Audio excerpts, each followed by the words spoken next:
हाँ जी। जी।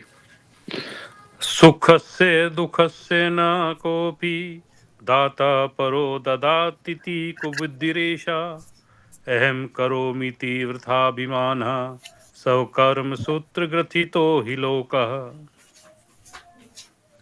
सुख और दुख देने वाला कोई नहीं, कोई दूसरा सुख दुख देता है।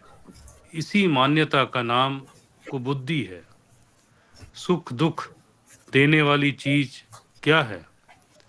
मैं करता हूं, ऐसा जो मिथ्याभिमान करते हो उसका फल भोग। इसलिए हे गो, भगवान राम का और मेरा यही निश्चय है। न मे भोगागमे वांक्षा न मे भोग विवर्जने आगच्छत्वथ मागच्छत्व भोग वशगो भवेत। भोग आवे ऐसी इच्छा भी नहीं करते हैं और आया हुआ भोग हट जाए यह भी इच्छा नहीं करते हैं। आए या ना आए, किसी भी हालत में भोग के वश में नहीं होना चाहिए। यह नहीं कि कोई सुख का भोग सामने आया तो घबराओ कि यह कहां से आया। जैसे दुख भोग से घबराना अनावश्यक, वैसे ही सुख भोग से घबराना अनावश्यक।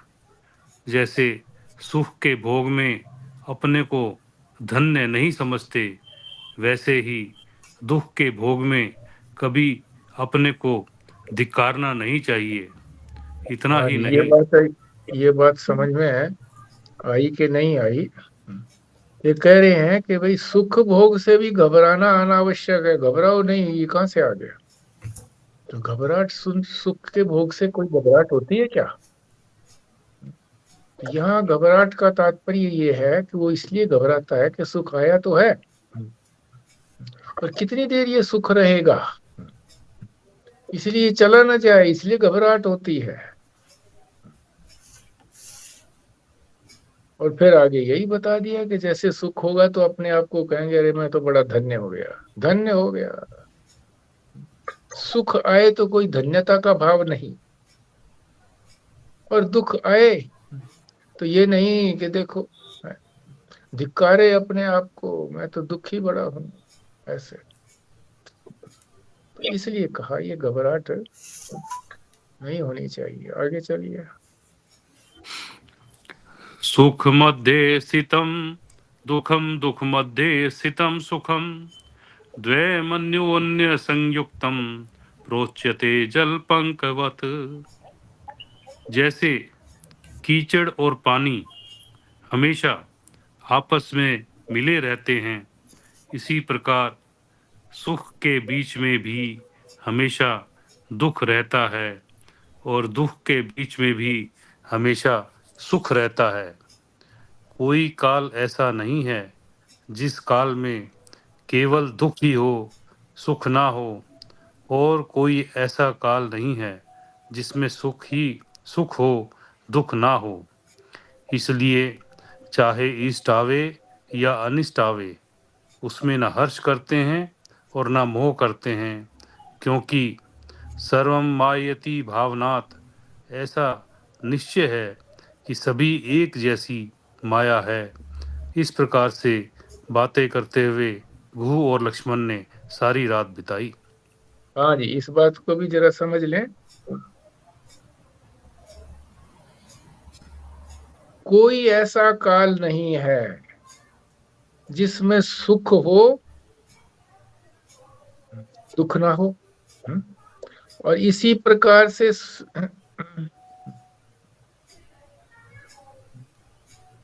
कोई ऐसा काल नहीं है जिस काल में केवल दुख ही दुख हो, सुख ना हो। आप ये बताइए कौन सा काल ऐसा होता है जिसमें हमेशा दुख ही रहता है, सुख नहीं रहता? बताइए कौन सा काल है ऐसा?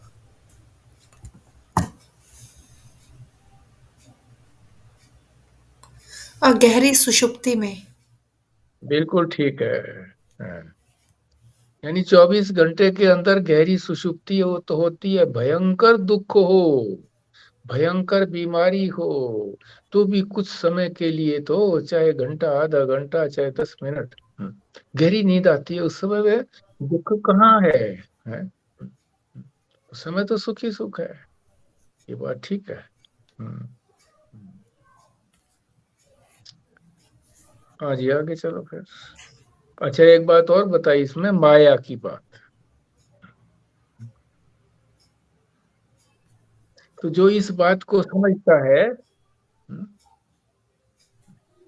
जो इस बात को समझता है, वो चाहे इष्ट आए, इष्ट माने जो हम चाहते हैं वो हमारे अनुकूल हो, और अनिष्ट माने जो हम नहीं चाहते हैं हमारे प्रतिकूल हो, उसमें इष्ट में तो हर्षित नहीं होते, अत्यंत हर्षित नहीं होते, और न मोह करते हैं कि भाई ये बना रहे।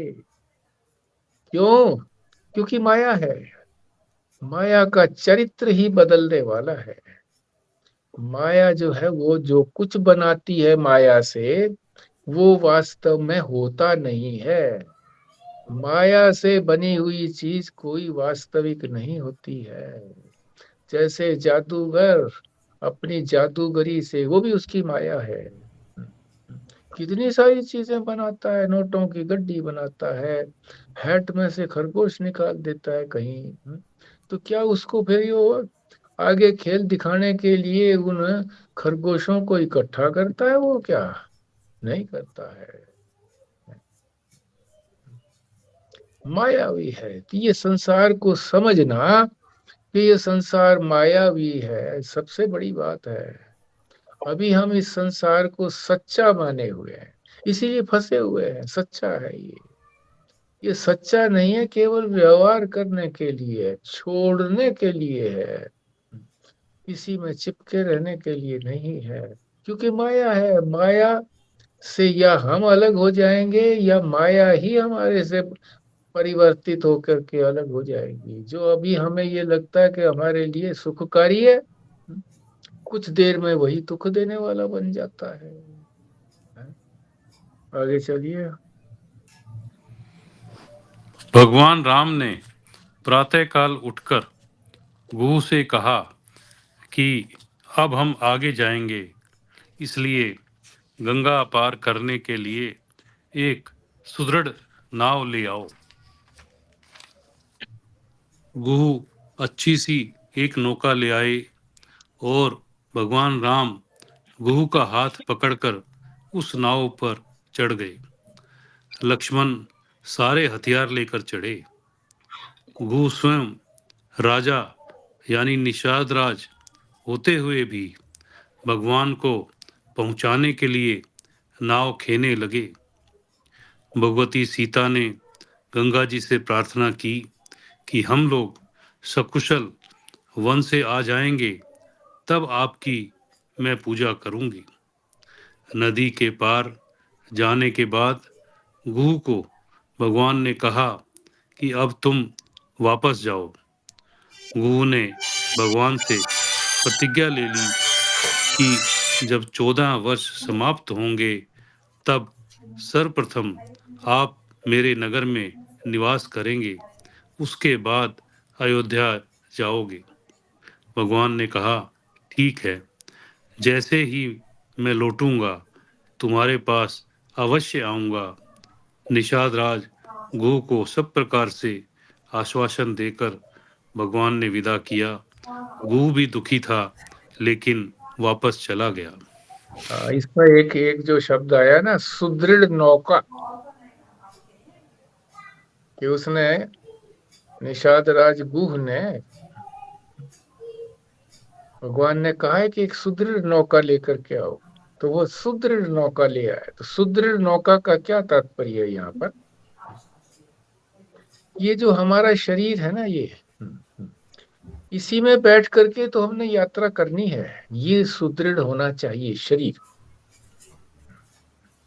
जब तक ये सुदृढ़ है, आराम से है, इस संसार के सागर को पार कर सकते हैं। जब ये सुदृढ़ नहीं रहे, छेद होने लगे इसके अंदर, और ये जर्जर सा होने लगे, तो फिर संभव नहीं है।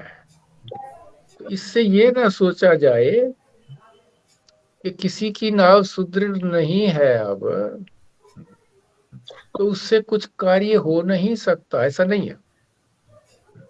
बिल्कुल हो सकता है, जितना ये कर सकता है उतना करे। वजन ज्यादा नहीं डाले, सुदृढ़ नाव है तो वो जो है, निषाद राज ने भगवान राम को, लक्ष्मण को, सीता को, सबको बैठा लिया था।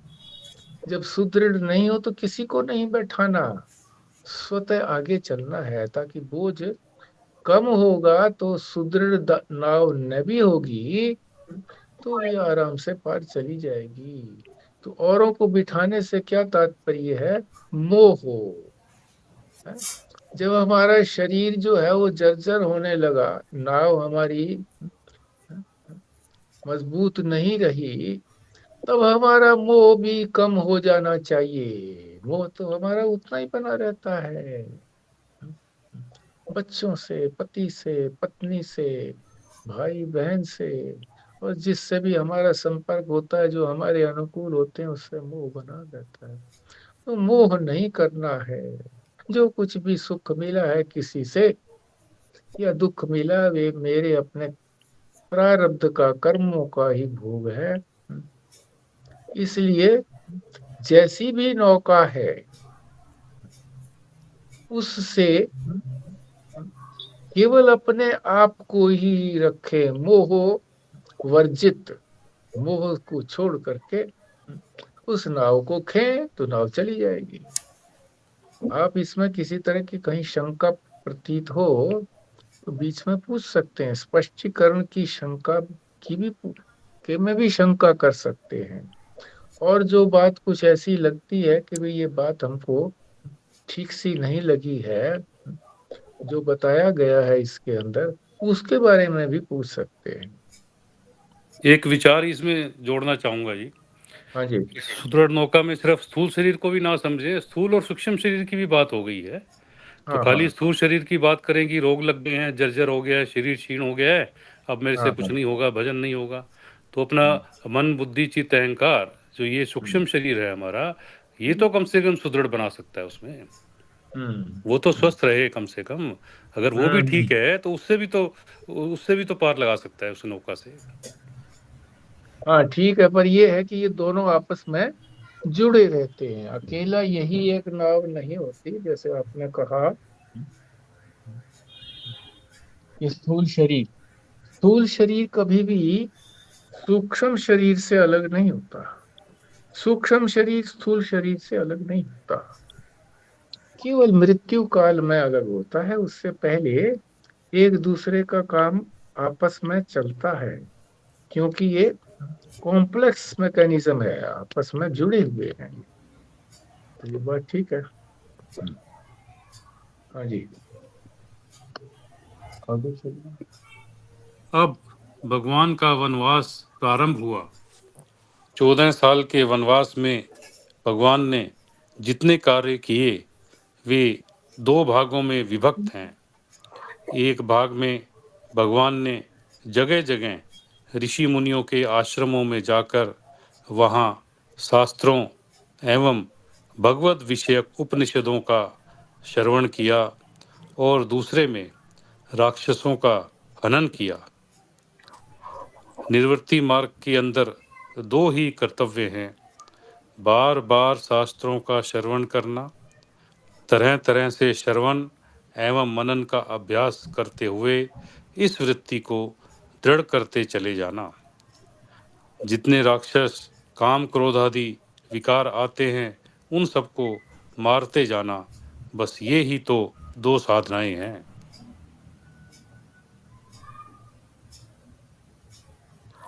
इसलिए 14 साल के वनवास में ये दो ही कार्य होते हैं। उसमें भी देखेंगे कि वनवास का जो पूर्वार्ध यानी पहले वाला हिस्सा है उसमें मुनिजनों का साथ है, और जो उत्तरार्ध यानी बाद वाला है उसमें राक्षसों का हनन है। जब अभी व्यास जी पता नहीं चल निकल गए हैं शायद। वेट कर लें क्या उनकी जरा देर?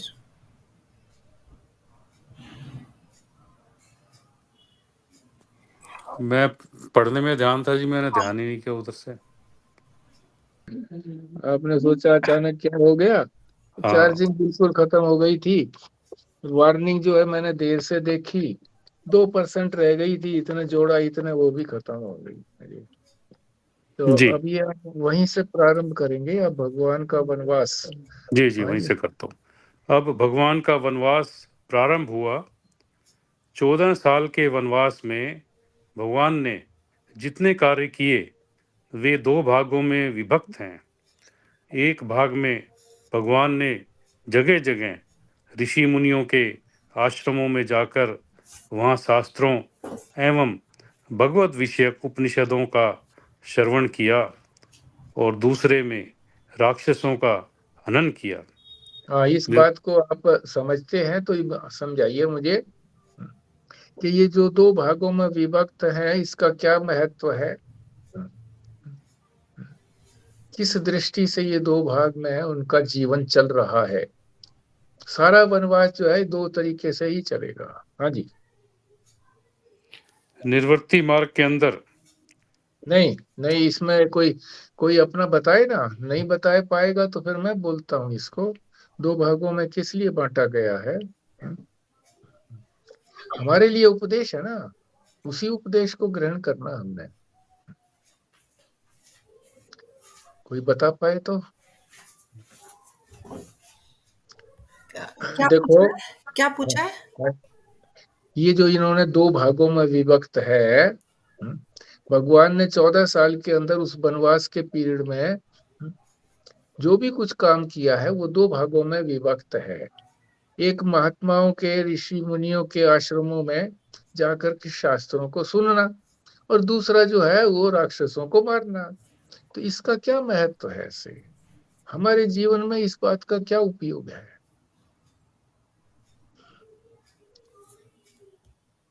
ये तो वही बात हो गई, जैसे एक बार आपने बताया था ना कि बॉटल का ढक्कन खोलने के लिए दो अलग अलग डायरेक्शन में दोनों को घुमाना पड़ता है।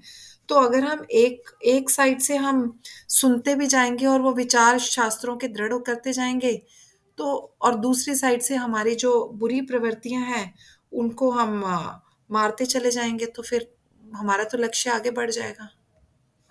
हाँ नहीं वो।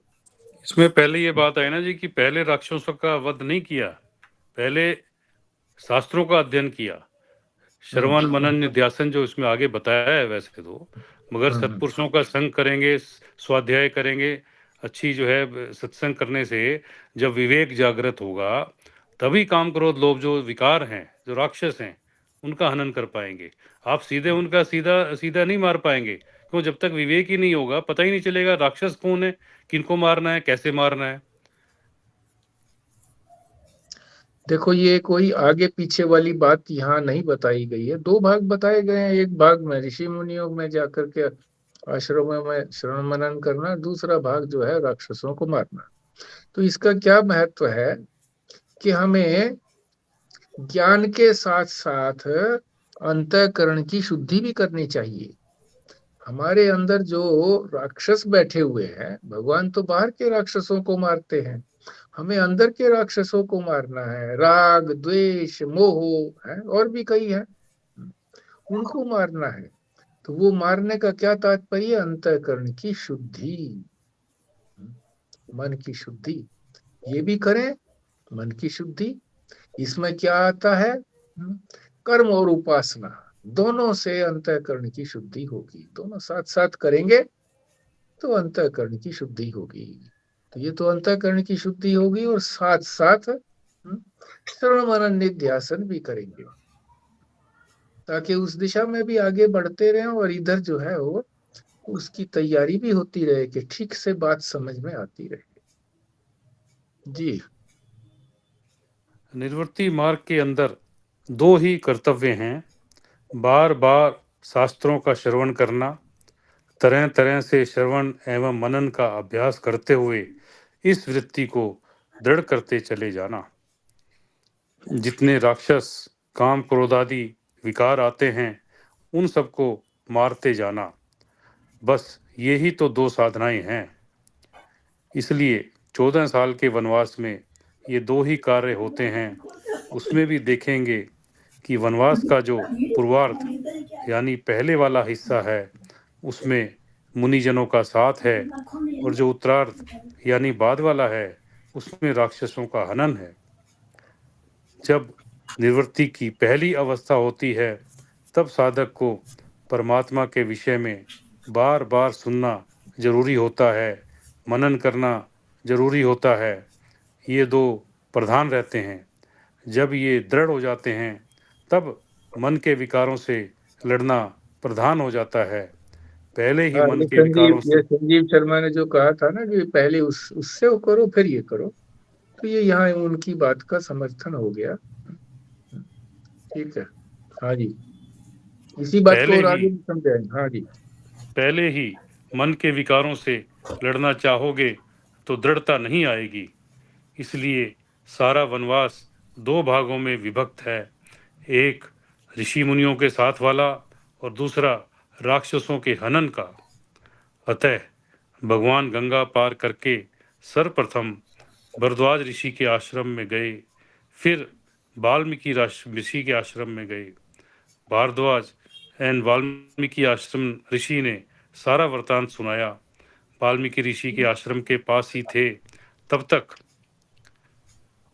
भरत घर से सारी बातों को समझकर भगवान को वापस ले जाने के लिए वहां पहुंच गए। भरत को आया देखकर राम बड़े प्रसन्न हुए और स्वभाव से पूछा।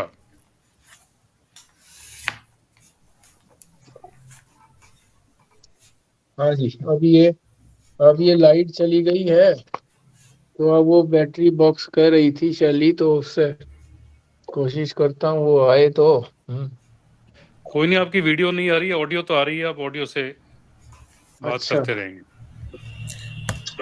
यह एक पॉइंट ऐसा भी है जहाँ आप ना वीडियो भी बंद कर दो ताकि वो चार्जिंग भी आपकी कम है ना, इसलिए वीडियो बंद ही कर हाँ, दो आप थोड़ी देर। अच्छा, लाइट आ गई है। नहीं आई लाइट। अच्छा, ये वो है, क्या होता है सोलर वो, लैंप होगा। ना ना अच्छा, ये power bank, emergency light, power bank है, इमरजेंसी, शायद। Emergency light. जो वो होता है ना जी, जो स्टोर करके रखता है, इन्वर्टर। हाँ, इमरजेंसी। इन्वर्टर। इन्वर्टर की लाइट है ये। हाँ जी। हम्म। हाँ, तो इन्वर्टर की लाइट है, ये खड़े खड़े रखना पड़ेगा मुझे। रखता हूँ खड़ा खड़ा इतने, कोई आता है तो फिर उससे कहता हूँ बैटरी बैंक ले आ भाई, तो है। ये कोई मैं नहीं, आप बोल। देख लो, वीडियो बेशक बंद कर दो, उससे थोड़ा सा हाँ, वो आपकी चार्जिंग थोड़ी सी बची रहेगी। अच्छा अच्छा। हाँ, मैं ऐसे बोल भी देता हूँ कि बैटरी बैंक ले आ भाई, तू अगर ले आ। हाँ, मैं बोल देता मैं हूँ। हम बोल देते हैं। अच्छा।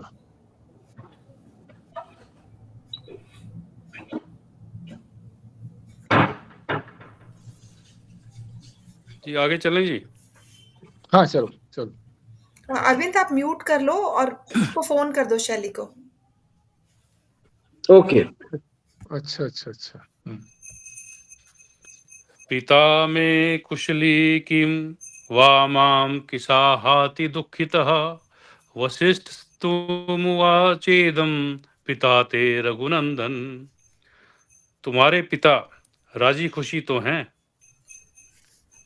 बहुत ज्यादा दुखी होकर मेरे लिए कोई आज्ञा तो नहीं दी है। वशिष्ठ जी ने कहा कि तुम्हारे योग के कारण तुम्हारा सीता एवं लक्ष्मण का स्मरण करते हुए उन्होंने शरीर छोड़ दिया है। राम रामेति सीतेति लक्ष्मणेति ममारहा। हे राम, हे सीता, हे लक्ष्मण, ऐसा स्मरण करते हुए उन्होंने शरीर छोड़ दिया। वशिष्ठ का यह वचन सुनकर के भगवान राम अत्यंत दुखी होकर रोने लगे। उनके रोने को देखकर बाकी जितने लोग आए थे उनका भी दुख ताजा हो गया। वे फिर से रोने लगे। वशिष्ठ जी ने सबको शांत कराया। जब भगवान राम वहां से गंगा जी के किनारे गए तो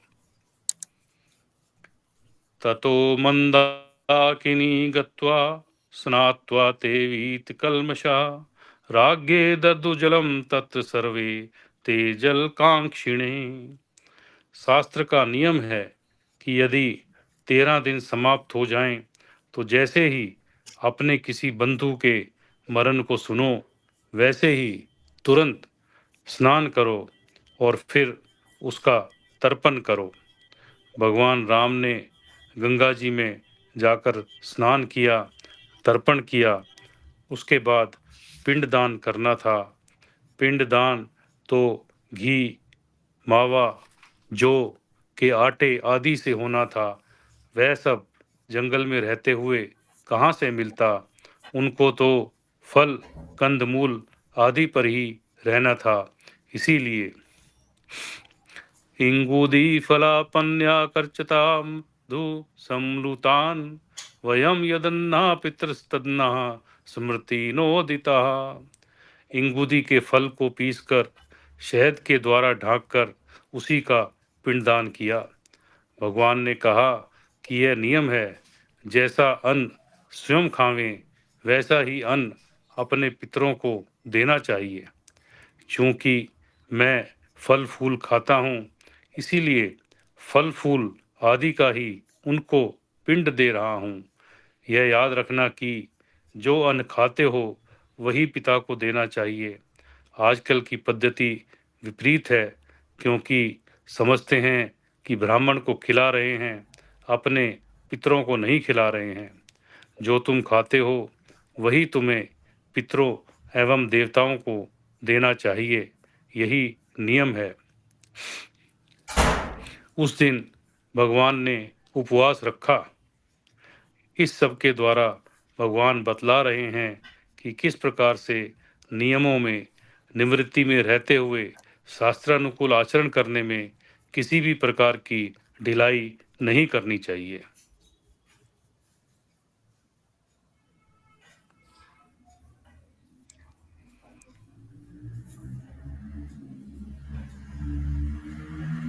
जी कुछ स्पष्टीकरण करेंगे जी, आगे चलें।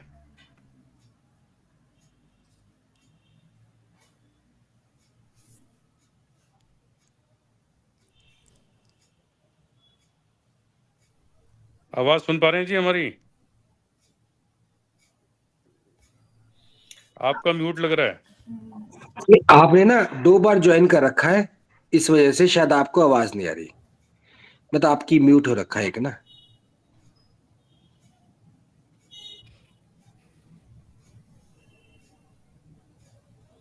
डबल बार ज्वाइन कर रखा है आपने ना कुछ।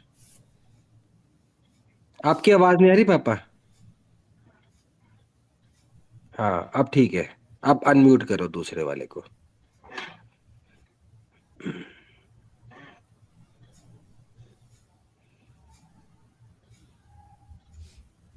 वो जो पीछे एक बच्चा है ना उसको बोलो।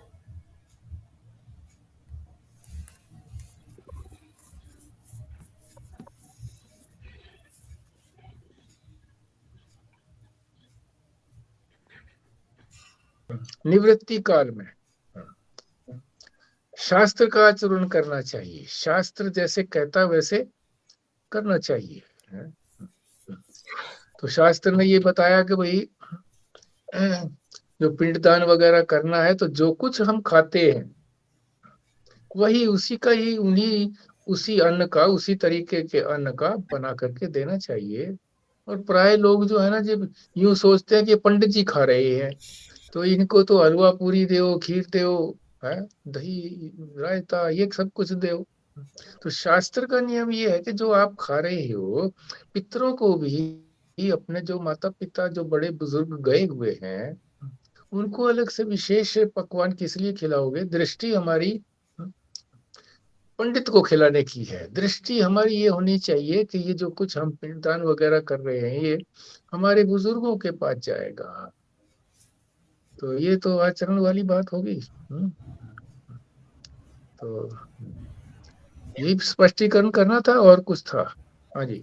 एक और बात है यहाँ पर कि जैसे हम भी खिलाते हैं तो हमारी दृष्टि यही होती है कि उनको कुछ अच्छा खिलाएं। मतलब हाँ कि और वो जो थे पहले वो भी कभी-कभी तो अच्छा खाते ही थे, तो हम इसलिए पंडित को भी अच्छा ही खिलाते हैं।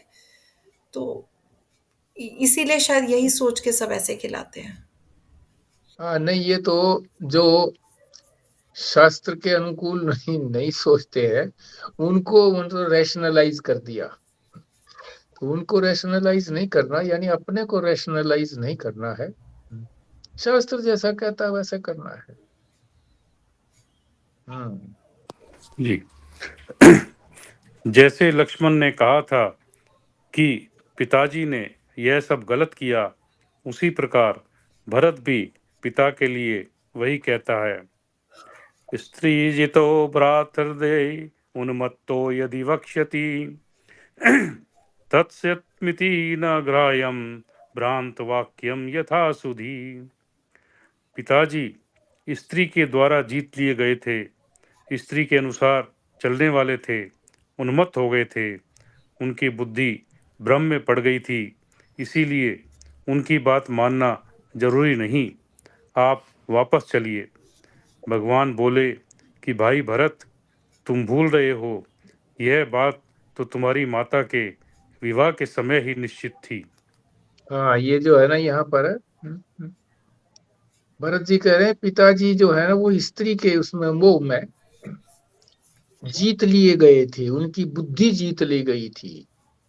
स्त्री जो है बुद्धि है, जो बुद्धि भ्रमित हो जाती है, भ्रम में पड़ जाती है, मोह में पड़ जाती है। इसलिए जो मोह की बात है उसको मानना जरूरी नहीं है। आप चलिए, ये कहा, पर भगवान ने इसका स्पष्टीकरण दे दिया कि ठीक है, बुद्धि मोह में पड़ जाती है, मगर फिर भी ये बात तो पहले से ही निश्चित थी। तुम्हारी माता केकई का जब विवाह हुआ था उस समय ही निश्चित हो गई थी कि भरत को साम्राज्य देना है? और जो दो वर मांगे गए थे कैकई ने, उन दो वरों में यही पहले से ही निश्चित था कि वो यही वर मांगेंगी। तो इसलिए इसमें कोई विक्षेप करने की जरूरत नहीं है। चलिए आगे। ना स्त्री जितः पिता बुर्यान्न कामी नैव मूढ़धि पूर्वं प्रतिश्रुतं तस्य सत्यवादी ददो भयात। सत्य के पाश में बंद कर ही उन्होंने तुम्हें राज्य दिया, क्योंकि असत्य से नरक की अपेक्षा भी अधिक भय हुआ करता है। वैदिक धर्म में कई बार यह बात आती है, वहाँ सबसे ज्यादा जो जोर सत्य पर ही दिया जाता है। किसी भी हालत में सत्य का त्याग नहीं करना चाहिए। पिता ने जो कुछ किया है वह सत्य की रक्षा के लिए किया है, अतः मैं उसी के अनुसार आचरण करूँगा और तुमको भी उसी के अनुसार आचरण करना चाहिए। भरत समझ गए कि भगवान का कहना ठीक है। कहने लगे कि जब तक आप इन नियमों में रहेंगे तब तक मैं भी इन्हीं नियमों का पालन करते हुए राज्य चलाऊंगा। आप अपनी चरण पादुकाएं दे दें, उनकी सेवा करते हुए तथा आपका स्मरण करते हुए राज्य का कार्य करूंगा। भगवान ने चरण पादुकाएं दे दी, भरत को राज्य का अधिकारी बनाया गया। हाँ जी, इसमें जो है एक तो बात यह है कि सत्य के अनुसार आचरण, केवल सत्य को सोचने से नहीं सत्य का पालन होता। कि सच्ची बात तो बड़ी अच्छी होती है जी, सच्ची बोलना चाहिए, ऐसे नहीं, सत्य का आचरण होना चाहिए। तो राजा दशरथ ने उस सत्य का ही आचरण किया है, क्योंकि उन्होंने प्रतिज्ञा की हुई थी कि 2 वर तुमको देता हूं, तुमने युद्ध के अंदर मेरे रथ को थामा है, तो कभी भी मांग लेना। प्रतिज्ञा की हुई थी। इसी तरह से प्रतिज्ञा उन्होंने कैकई को बाद में की थी, जब वो अपने महल में उदास होकर के पड़ी थी। तब कहा था जो कुछ तुम कहोगी मैं करूंगा। तो तब प्रतिज्ञा की थी कि जो तुम कहोगी मैं करूंगा, तो उसने कहा और उसका पालन वो कर रहे हैं। और दूसरी बात, चरण पादुकाएं, मतलब ये कि जिधर चरण परमात्मा के जा रहे हैं, जिधर जिधर परमात्मा या परमात्मा के भक्त जिस पगडंडी पर चल रहे हैं, उसी पगडंडियों का अनुसरण साधकों को भी करना चाहिए और अपने कर्तव्य का पूर्ण पालन करना चाहिए। तो दो बातें इस पैराग्राफ में कही गई। जी। भरत मायने प्राण, अर्थात जो भरण करता है वही भरत है। इसलिए जब निवृत्ति मार्ग में चलते हैं उस समय इस शरीर रूपी राज्य को सर्वथा प्राण के अधीन छोड़ देना चाहिए। शरीर को चलाने वाला प्राण रूपी भरत ही इसका राज्य करे। जो स्वभाव से अपने आप भोजन पानी प्राप्त हो जाए, उससे यह भरत शरीर का राज्य चलाता रहे। तुम तो केवल आत्मचिंतन की तरफ रहो। लेकिन प्राण कैसे चला सकता है? प्राण तो जड़ है। इसलिए चेतन की चरण पादुकाओं को लेता है। राम के जो चैतन्य की छाया है, चिदाभास है, वह चिदाभास ही सारे कार्य करता है। निर्वृत्ति मार्ग में चलते हुए तुम चिदाभास से अलग होकर केवल अपने साक्षी भाव को पुष्ट करते चलो। प्राण चिदाभास से युक्त हुआ राज्य का सारे कार्य करता रहे, तुम अपने साक्षी भाव में रहो। हाँ जी, ये इस बात को, इसमें बहुत गंभीर बातें कही गई हैं, रहस्यपूर्ण है, इनको ठीक से समझना चाहिए। निवृत्ति मार्ग का अर्थ क्या है कि मैंने सारे अपने जितने भी और अंग हैं, ये तो परमात्मा को समर्पित कर दिए हैं कि इनका चलाना अब मेरा काम नहीं है। इनका चलाना किसका काम है? प्राणों का। प्राण चलाएंगे। भूख प्यास जो है वो प्राणों के कारण लगती है। भोजन मिल जाए, जल जल मिल जाए। और जो निवृत्ति मार्ग में चले हुए हैं, श्रवण मनन करने के लिए प्रवृत्त है, वो चलता रहे। शरीर के निर्वाह के लिए ये प्राण चिंता करेगा। मगर एक बात और रहस्य की बताई कि प्राण को तो जड़ बताया है। शरीर के सारे अंग हमारे जड़ हैं, प्राण भी जड़ है। सारे अंगों में तो फिर भी चेतन का आभास पड़ता है। चेतन का ये तो अत्यंत जड़ है।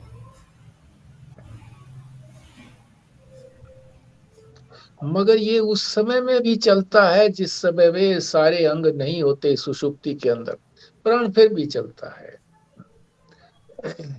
तो जब तक इसके ऊपर चैतन्य की छाया, यानी जो चेतन जो है वो प्रतिबिंब डालता है अंतःकरण के ऊपर, बुद्धि के ऊपर, उस प्रतिबिंब को जो कहते हैं चिद छाया या चिद आभास।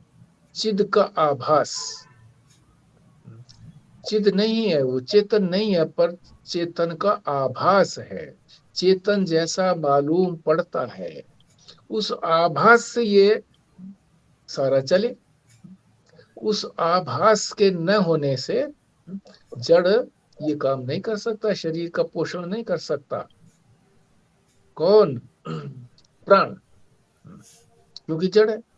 इसीलिए ये चरण पादुकाएं जो है, ये परमात्मा की चरण पादुकाएं का क्या है कि चेतन का ये प्रतिबिंब है। प्रतिबिंब है तो उसके सहारे से ये भी प्राण भी अपना कार्य करेगा और शरीर जो है वो चलता रहेगा, साधना संपन्न होती रहेगी। और अपने आप को ये समझना कि चिद का आभास तो मैं नहीं हूं, मैं तो चेतन हूं। आभास तो एक झूठी प्रतीति है, झूठी, बिल्कुल झूठी है, इसका कोई आधार नहीं है, मगर यही सबसे ज्यादा हमको दुखी करता है। तो क्या करें, साक्षी भाव से जो कुछ हो रहा है उसे होने दें बस। दृष्टा भी नहीं बने रहना है, साक्षी, यानी प्रकाश रूप जो अपना चेतन है वो प्रकाश रहे, उस प्रकाश के अंदर वो किसी को प्रकाशित नहीं कर रहा, प्रकाशित हो रहे हैं पदार्थ अपने आप। जो जो उनकी परिधि में, प्रकाश की परिधि में आते हैं वो प्रकाशित हो जाते हैं, जो उस परिधि से परे चले जाते हैं वो प्रकाशित नहीं होते हैं। तो वो केवल अपने प्रकाश भाव में, इसी को चेतन कहते हैं, उस चेतन भाव में हम बने रहें, इसी को साक्षी भाव कहा गया है। और हम अपना यानी प्राण और चिदाभास दोनों जब संयुक्त होंगे तो जो भी राज्य का कार्य, भरत तो राज्य का कार्य करेगा, मगर हम जो है ना अपना श्रवण मनन निध्यासन, अपने अज्ञान को दूर करने के लिए कार्य करेंगे। तो ये आदर्श जो दिया है, ये सारा रामचरित्र जो है, ये बाहर का जो उनका कार्य है, ये सारा लोगों के लिए फॉलो करने के लिए आदर्श है, मगर उसका अंदर जो हमको क्या प्रेरणा मिलनी है, क्या हमने उसका सदुपयोग करना है, वो अध्यात्म रामायण में बताया गया। केवल बाहर से काम नहीं चलेगा, क्योंकि बाहर तो मैं नहीं हूं ना, अभी तो मैं नहीं हूं। मैं जब सर्वत्र हो जाऊंगा तो बाहर भी हो जाऊंगा, अभी तो मैं अपने शरीर में सीमित हूं। इसलिए जो कुछ अनुभव होना है मुझे इसी शरीर में होना है। जो पिंडे सो ब्रह्मांडे, पहले पिंडे फिर ब्रह्मांड है, जो पिंड में आ गया फिर उसी को ब्रह्मांड में भी हमको व्यापक बनाना है। जी, अब इसमें किसी को शंका हो तो बोलिए। चिदाभास में, प्राण में, उपास, ये जो हमारा हमें जो कर्तव्य मिला है इसमें। ये जो चिताभास है ये अंतःकरण पे पड़ता है ना? अंतःकरण के ऊपर तो चिद का प्रकाश पड़ता है, चिद का प्रकाश, चिद प्रतिबिंब, प्रतिबिंब जो है वो चिदाभास है। हाँ, प्रतिबिंब चिदाभास है, जो उससे बनता है, मिथ्या प्रतीति होती है, वो है चिदाभास। तो वो हमारे शरीर के किस ऑर्गन से होती है, मतलब किस पार्ट से होती है? किसी भी पार्ट से नहीं होती, ये एक कोई स्थाई नहीं है, ये पार्ट कहने को कह देते हैं इसको, ये इसकी कोई स्थिति ही नहीं है ही नहीं वास्तव में। तभी तो इसको हम, ये तो सारे अंग तो हमारे बने रहते हैं, कौन सा माया से बना, कौन सा क्या बना, ये सारा बताया जाता है। इसको, अहंकार को ये नहीं बताया जाता कि किससे बना है, बना है तो इसका मतलब उसकी स्थिति है, बना बनाया नहीं है ये, अविद्या से कल्पित है, ये कोई चंद्रमा, अंग नहीं। चंद्रमा जो है, चंद्रमा है आकाश में, उसका जो प्रतिबिंब घड़े के पानी में जो पड़ रहा है वो हाँ चिदाभास है।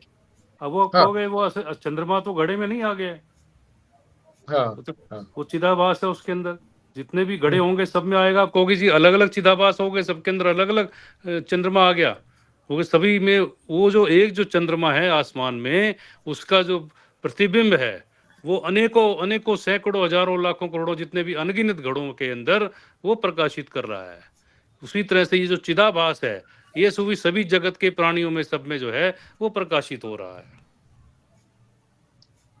ठीक है, ये चिदाभास जो है ये परमात्मा की एक बहुत बड़ी देन है, अहंकार जिसको कहते हैं, देन भी है और सबसे बड़ी हमारी रुकावट भी है ये।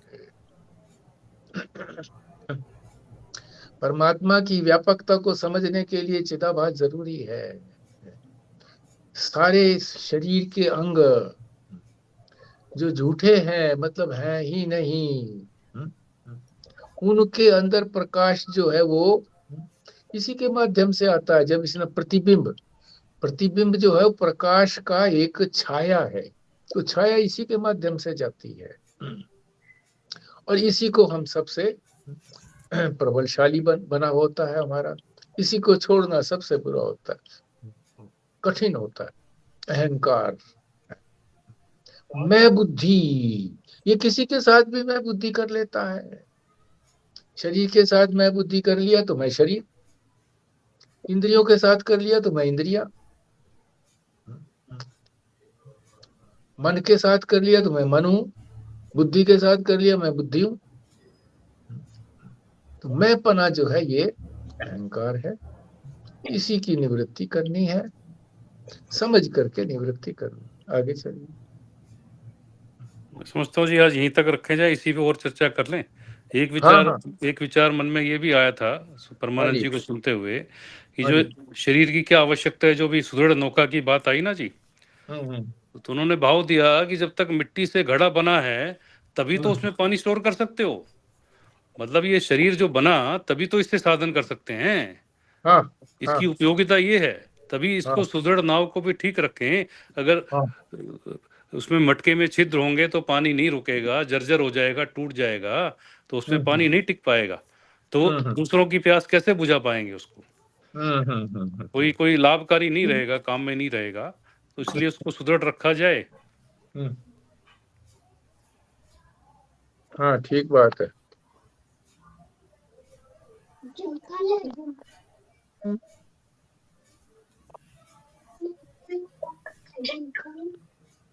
फिर बाद में बात करेंगे। हाँ जी, पहुंच रही है आवाज मेरी? हाँ जी, आ रही है। अच्छा अच्छा, हाँ। ये बीच में कोई लड़का आ गया था, मैंने समझा ये बैटरी बॉक्स मांग रहा है, क्योंकि लाइट अब आ गई है, तो मैंने कहा चलो चार्जिंग में लगा देता हूँ इसके साथ। और वो पता नहीं क्या मांग रहा था। हाँ जी, छोटा सा बच्चा है। ये जो भरत के बारे में भी लिखा है ना, ये भी थोड़ा और एक्सप्लेन करो कि भरत जो भरण करता है, मतलब ऐसे तो प्राण हम्म है, हम्म पर इसका हम्म क्या रोल है निवृत्ति मार्ग में चलते हुए? हम्म। हाँ बोले जी, कोई बोले। भरण, भरण का क्या तात्पर्य है? जो सभी प्राणियों का भरण पोषण करे, हम्म क्योंकि भूख प्यास जो है ये प्राण का धर्म है। हम्म अगर प्राण नहीं होगा तो भूख प्यास नहीं लगेगी, तो भरण कैसे हम्म होगा? हम्म तो एक अर्थ तो ये छुपा हुआ अर्थ तो यही लगता है कि उसकी वजह से जो है भरत यानी प्राण, जो हम्म यह सबका जो भरण करता है वो भरत। हम्म।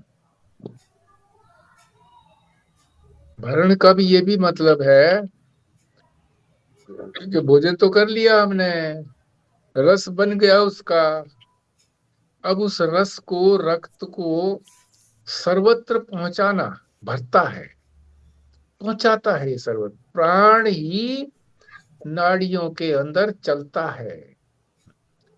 हमारी जो सूक्ष्म रक्त नालिकाएं हैं, जिनको वेन्स कहते हैं, वेन्स जो ऊपर दिखती हैं, एक होती है आर्टरी, उसमें भी ये चलता, प्राण ही तो चलाता है। हार्ट बीटिंग भी प्राण ही कराता है। किसी की हार्ट बीटिंग बंद हो जाए तो क्या करते हैं उसको? सीपीआर, मतलब छाती को जोर जोर से दबाते हैं कि सांस उसका आने लगे, प्राण आने लगे। प्राण आने लगे तो फिर ये भी चलने लगेगा, रक्त भी चलने लगेगा, हार्ट भी चलने लगेगा, तो लोगों की जान बच जाती है। तो प्राण भरण करता है, इसका तात्पर्य ये है कि वो सब जगह पहुंचाता है। खिलाता भी वही है। भूख प्यास लगेगी तभी तो आदमी खाएगा, तो भरण भी करता है सभी प्राणियों का, और फिर उसका संचालन भी करता है। आपको ठीक लगे तो ठीक है, नहीं तो और भी कोई आप बोलना चाहें बोले। विपरीत बोलना चाहें विपरीत बोले। ये और ये जो चरण पादुका से मतलब ये कोई स्थूल में चरण पादुका का मतलब ना समझ करके, हम्म जो पद भी कह सकते हैं उनके पद। पद का मतलब खाली पैर भी, चरण भी ना लेकर के, जो हम्म, उनके पद, जैसे हिंदी भाषा में आता है ना जी, गद और पद, मतलब उन्होंने जो शास्त्र में के जो उनके जो वचन है, उनके वचनों के ऊपर चल करके राज्य का भार संभाला। देखो ये तो चरण पादुकाएं तो स्थूल है। अब स्थूल के अंदर सूक्ष्म बुद्धि कितना ही कर सकते हैं हम। जैसे पत्थर में हम विष्णु बुद्धि भी कर लेते हैं, शंकर बुद्धि भगवान शिव की बुद्धि भी कर लेते हैं। बुद्धि करना अलग बात है। बुद्धि तो कर सकते हैं, पर है तो ये स्थूल ही, संकेत जो है इनका स्थूल ही दिए गए हैं उसको। और स्थूलों के अंदर वो बुद्धि ऐसी करेगा कि ये परमात्मा ही सारे राज्य का संचालन कर रहे हैं, मैं नहीं कर रहा।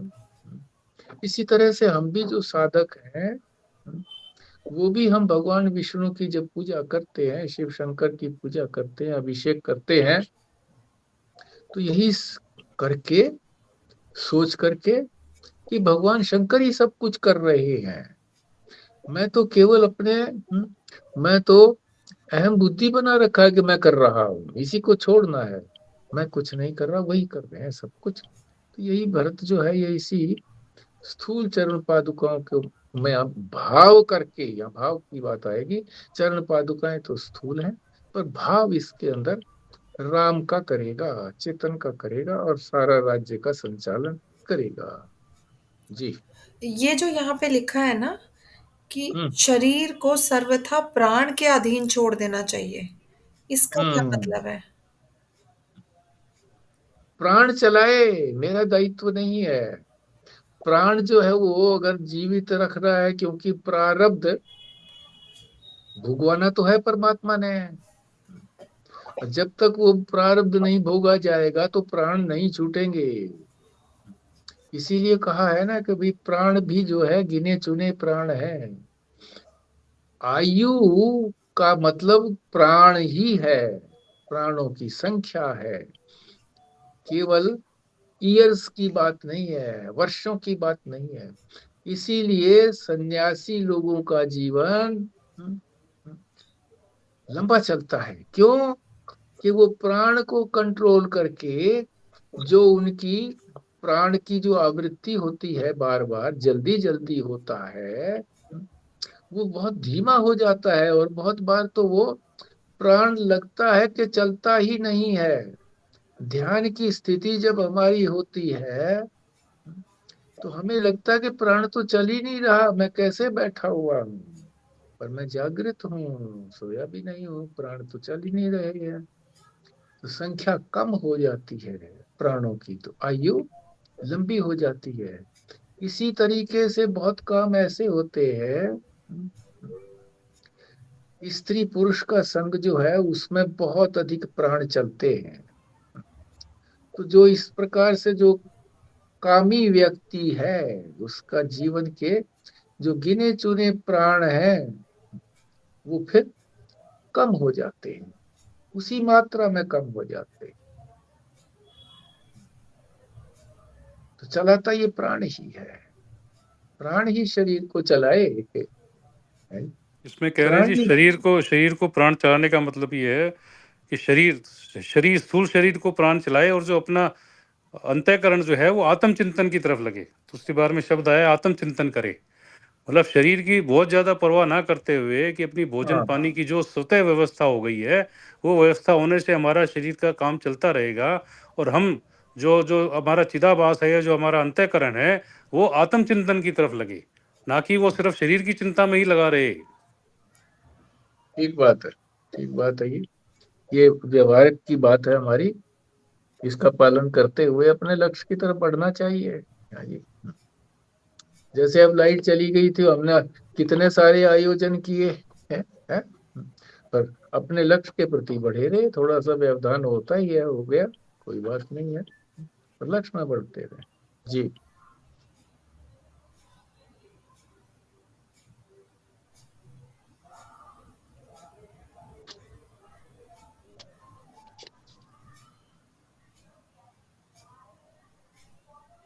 समय भी हो गया है जी, मुझे लगता है अब पूर्णाहुति करनी चाहिए। हाँ ठीक है। अर्चना जी करिए पूर्णाहुति।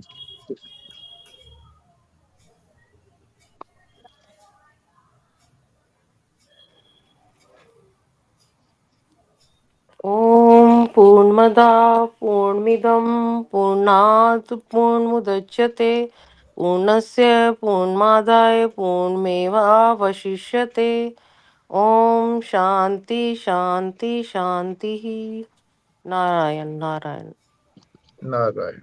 नारायण। नारायण नारायण।